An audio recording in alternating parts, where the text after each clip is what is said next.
اس کی عبادات کا عالم یہ تھا کہ اللہ فرماتا ہے اے میرے محبوب میری تھوڑی عبادت کیا کر، تیرے پاؤں پہ سوجن آ گئی ہے۔ اس نبی کا عالم یہ ہے جس کے صدقے ساری کائنات بنی ہے، اس نبی پر 6 نمازیں فرض ہے۔ اور آج کا مسلمان جو اپنے نبی کی محبت کا دعویٰ کرتا ہے، جسے اس بات کا علم ہے کہ میں نے موت سے امکنار ہونا ہے، جسے اس بات کا علم ہے کہ میں نے اندھیری قبر میں اترنا ہے، جسے اس بات کا علم ہے کہ زندگی کے ایک ایک لمحے کا حساب دینا ہے، وہ اس قدر بے پرواہ ہے کہ 5 وقت اللہ کی بارگاہ میں جھکنے کو اسے توفیق نہیں مل رہی، روز محشر اللہ کی بارگاہ میں وہ کیا جواب دے گا؟ میرے کریم آقا صلی اللہ علیہ وسلم جب اس کی یہ بات سنی نا، آپ کی آنکھوں سے آنسو جاری ہو گئے۔ صحابہ کرام سے ارشاد فرمایا اپنے بھائی کی مدد کرو۔ سب صحابہ کرام نے کپڑے وغیرہ مال و متاع جمع کیا، وہ ایک بکل بنا کے اسے نا گڈی میں جب گھر لے کر پہنچے نا، تو بیوی بھی آج کل کی ریڈی میڈ بیوی نہیں تھی نا۔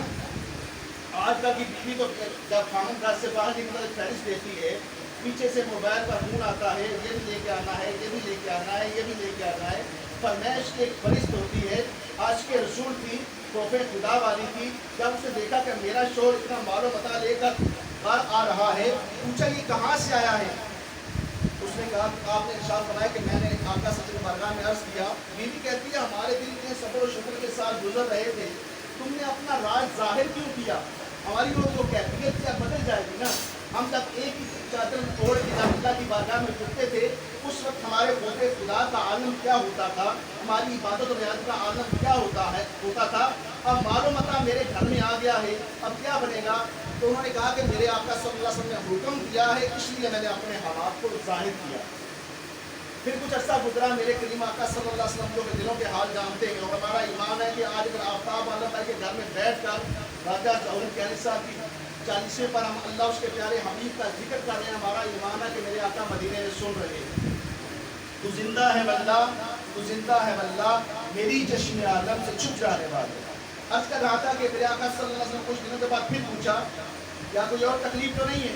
عرض کر یا رسول اللہ صلی اللہ علیہ وسلم ابھی غربت ہے، میرے گھر میں دودھ کا اہتمام نہیں ہے، میرے گھر کے ساتھ ایک یہودی کا گھر ہے، اس کے گھر میں کھجور کا درخت لگا ہوا ہے، اس کی کچھ ٹہنیاں میرے گھر میں لٹکتی ہیں نا، تو میرے بچے بغیر اجازت کے کھا لیتے ہیں۔ ہم تو لوگوں کی زمینیں کھا جاتے ہیں نا، لوگوں کا حق کھا جاتے ہیں، لوگوں کے قرضے کھا جاتے ہیں۔ ان کے خوف خدا کا عالم یہ ہے، عرض کہ یا رسول اللہ کہ یہودی کے گھر کے درخت کی کچھ ٹہنیاں کھجور کی میرے گھر میں لٹکتی ہیں، کھجوریں گرتی ہیں، میرے بچے پوچھے بغیر کھا لیتے ہیں، روزے میں صرف پکڑا نہ جاؤ۔ میرے آقا صلی اللہ علیہ وسلم نے صحابہ کرام کو بھیجا، اس یہودی سے بات کرو کہ ہم وہ درخت خریدنا چاہتے ہیں۔ سیدنا ابوبکر صدیق رضی اللہ تعالیٰ عنہ اس صحابہ کے ساتھ وہاں پہنچے، اس یہودی سے بات ہوئی کہ ہم درخت کا سودا کرنا چاہتے ہیں۔ وقت طے ہو گیا، قیمت طے ہو گئی۔ جب وہ دن آیا نا، وہ یہودی اپنے وعدے سے مکر گیا، کہتا کہ میں نے درخت نہیں بیچنا۔ جب میرے کریم آقا صلی اللہ علیہ وسلم تک یہ بات پہنچی، میرے کریم آقا صلی اللہ علیہ وسلم نے سیدنا صدیق اکبر رضی اللہ عنہ فرمایا جاؤ اس درخت کو جا کر میرا پیغام دو کہ میرے غلام کے گھر پہنچ جاؤ۔ سیدنا صدیق اکبر رضی اللہ تعالیٰ عنہ اس درخت کے پاس پہنچے، ارشاد فرمایا، اللہ کے پیارے نبی صلی اللہ علیہ وسلم نے ارشاد فرمایا ہے کہ میرے غلام کے گھر پہنچ جاؤ۔ وہ آج کا مسلمان نہیں تھا جو بے نمازی تھا، وہ آج کا مسلمان نہیں تھا جو اپنے نبی کی اداؤں پر چلتے ہوئے شرم محسوس کرتا ہے، وہ آج کا مسلمان نہیں تھا جس کو دیکھ کر یہود و نصارہ شرما رہے ہیں۔ وہ ایک درخت تھا، بے جان درخت تھا۔ اللہ تبارک و تعالیٰ نے اس درخت کو زبان عطا فرمائی۔ اس درخت نے کہا لبیک یا رسول اللہ۔ وہ درخت دائیں ہوا، بائیں ہوا، آگے ہوا، پیچھے ہوا، دیوار کو توڑتا ہوا اس صحابی کے گھر جا کر لگ گیا۔ پھر کچھ عرصہ گزرا، میرے کریم آقا صلی اللہ علیہ وسلم مسکرا کے اس صحابی کو پھر دیکھا، کیا کوئی اور تکلیف تو نہیں ہے؟ فرمایا یا رسول اللہ ایک تکلیف اور بھی ہے، میرے گھر میں دودھ نہیں ہے، بچے دودھ کے لیے ترستے ہیں، غربت ہے۔ میرے آقا صلی اللہ علیہ وسلم چاہتا ہوں میں چلو آج ہم تمہارے گھر چلتے ہیں، سنا ہے کہ آپ ہر عاشق کے گھر تشریف لاتے ہیں، میرے گھر میں بھی ہو جائے چلانا۔ ہمارے گھر میں چلانا کیسے ہو؟ ہمارے گھر کے 5 افراد ہیں، 4 بے نوازی ہیں، ہمارے گھر میں فلمیں لگتی ہیں، ہمارے گھر میں ڈرامے لگتے ہیں، ہمارے بچے موبائل پر فلمیں ڈرامے رات 2-2 بجے تک دیکھتے ہیں۔ جس گھر میں بے نمازی ہوں، جس گھر میں فلمیں لگتی ہوں، جس گھر میں ڈرامے لگتے ہیں، جس گھر میں بے حیائی کی باتیں ہوتی ہوں، جس کی کمائی حلال کی نہ ہو، کیا اس گھر میں میرے آقا تشریف لائیں گے؟ کیا اس بندے پہ کرم ہوگا؟ کاش ہمارے اعمال ایسے ہو جائیں، ہمارا کردار ایسا ہو جائے کہ مدینے والے آقا ہم پہ بھی اپنی نگاہ کرم فرمائے۔ میرے آقا صلی اللہ علیہ وسلم صحابہ کے ساتھ اس صحابی کے گھر پہنچے نا، ارشاد فرمایا لوہے کی ایک کیل لے آؤ، جسے آپ میک کہتے ہیں، لوہے کی کیل لائی گئی۔ میرے آقا صلی اللہ علیہ وسلم بسم اللہ شریف پڑھ کر اس کیل کو درخت میں ٹھونک دیا۔ ارشاد فرمایا جب دودھ کی ضرورت ہو نا، اس کیل کو کھینچو گے تو اس میں سے دودھ آنا شروع ہو جائے گا۔ جب تمہیں ضرورت پوری ہو جائے تو کیل دوبارہ لگا دینا، دودھ بند ہو جائے گا۔ اب صحابی کی موجیں ہو گئی جناب، روزانہ کیل نکالتے، دودھ آنا شروع ہو جاتا، برتن بھر لیتے، پڑوسیوں کو دیتے۔ جب دودھ کی ضرورت نہ ہوتی کیل دوبارہ لگاتے، دودھ آنا بند ہو جاتا۔ کچھ عرصہ گزرا نا، آخری بات اس صاحب نے کہا یا رسول اللہ صلی اللہ علیہ وسلم کو درخت نے دودھ دینا بند کر دیا۔ اچھا، میرے آقا صلی اللہ علیہ وسلم نے سیدنا ابوبکر صدیق رضی اللہ عنہ کو بھیجا، جاؤ اس درخت سے جا کر پوچھو کہ اس نے میرے حکم کی نافرمانی کیوں کی ہے؟ توجہ فرمائیے گا، اس نے میرے حکم کی نافرمانی کیوں کی ہے؟ میرے آقا نے فرمایا نماز میری آنکھوں کی ٹھنڈک ہے، آج کا مسلمان نافرمانی کر رہا ہے۔ میرے آقا فرمایا داڑھی میری سنت ہے، آج کا مسلمان نافرمانی کر رہا ہے۔ امامہ پہننا میرے آقا کی سنت ہے، آج کا مسلمان نافرمانی کر رہا ہے۔ بیٹھ کر پانی پینا میرے آقا کی سنت ہے، آج کا مسلمان نافرمانی کر رہا ہے۔ سود سے میرے آقا صلی اللہ علیہ وسلم نے منع فرمایا ہے۔ آج اسٹیٹ لائٹ پر صبح صبح بابوں کی لائن لگی ہوتی ہے۔ ہمارا ہر عمل اللہ کی نافرمانی میں بسر ہو رہا ہے، اپنے آقا کی بات پہ ہم عمل پیرا نہیں ہیں۔ خدا کی قسم دنیا میں بھی نبی کے صدقے ہم بچیں گے، قبر میں بھی نبی کے صدقے ہماری بخشش ہوگی، اور بروز معاشر نبی کے صدقے ہماری شفاعت ہوگی۔ آج سوچیں، جس نبی سے محبت کا دعویٰ کرتے ہیں، جس نبی کا کلمہ پڑھتے ہیں، جس نبی کے صدقے اللہ نے ہمارے عیبوں کو چھپا رکھا ہے، ہم نے اس نبی کے دل کو رنجیدہ کر رکھا ہے۔ آج کعبے کا طواف بند ہو گیا نا، روزہ رسول کی حاضری بند ہو گئی، اس سے بڑی شرمندگی ہمارے لیے کیا ہے؟ ہمیں تو مر جانا چاہیے۔ مسلمانوں کی یہ بدکاریاں ہیں، یہ گناہ ہیں، جس کے صدقے آج 30 لاکھ بندہ حج سے محروم ہو گیا۔ کرونا وائرس ایک بہانہ ہے نا، یہ خدا کا عذاب ہے، خدا کی ناراضگی ہے۔ خدا نے آج تک اس قوم کی حالت نہیں بدلی، نہ ہو جس کو خیال آپ اپنی حالت کے بدلنے کا۔ سیدنا صدیق اکبر رضی اللہ عنہ کے پاس پہنچے، ارشاد فرمایا کہ اللہ کے نبی نے فرمایا ہے کہ تم نے میرے حکم کی نافرمانی کیوں کی ہے؟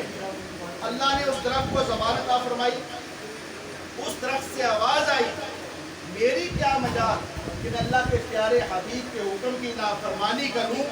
وجہ یہ ہے کہ ایک مرتبہ ایک کوا اڑتا ہوا میرے اوپر آ کر بیٹھ گیا، اس کوے کے منہ میں ایک بے نمازی کی چوسی ہوئی ہڈی تھی نا، جب وہ کوا اٹھا یا اڑا تو بے نمازی کی چوسی ہوئی ہڈی مجھ پر چھوڑ گیا، اس ہڈی کی نوسط سے میرے اندر دودھ کیا پانی بھی خشک ہو گیا۔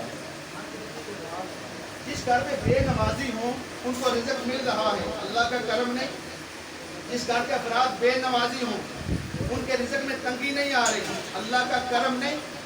جس گھر میں بے نمازی ہوں اللہ نے انہیں اولاد دے رکھی ہے، اللہ کا کرم نہیں۔ تھوڑا سا غور کیجیے، دوسروں کو بدکار کہنے والے، اپنے آپ کو نیک سمجھنے والے، ہر بندہ اپنے گریبان میں جان کر دیکھنے کی کوشش کرے۔ اللہ کا احسان عظیم نہیں کہ اس نے ہمیں مسلمان بنایا، مسلمانوں کے گھر میں پیدا فرمایا، اپنے آخری محبوب کا امتی بنایا، پھر ہمارا کردار ایسا کیوں ہے؟ کون سی برائی ہمارے اندر نہیں پائی جاتی؟ کہ آج کا مسلمان شرابی نہیں، آج کا مسلمان زانی نہیں، آج کا مسلمان سود کی کمائی نہیں کرتا، آج کا مسلمان گالیاں نہیں بکتا، آج کا مسلمان اپنے والدین کو گالیاں نہیں بکتا، آج کا مسلمان دوسروں کا حق نہیں مان رہا۔ یہ تعلیمات ہیں اسلام۔ میرے آقا صلی اللہ علیہ وسلم لکھنے والی مشق اللہ ہے، اللہ نے فرمایا لقد کان لکم فی رسول اللہ اسوۃ حسنہ، میرے نبی کی زندگی تمہارے لیے بہترین نمونہ ہے۔ 40ویں کے ختم پہ آئے ہیں، میں سے لے کے جائیں، کسی کو نماز معاف نہیں، کسی حالت میں معاف نہیں۔ کچھ کیفیات ہیں کہ اگر معاف ہو بھی جائے نا تو 5 اللہ کی بارگاہ میں جھک جائیں۔ اگر آپ یہ سمجھتے ہیں کہ ہم بڑے مصروف ہیں، ہمارا کاروبار زیادہ ہے، ہماری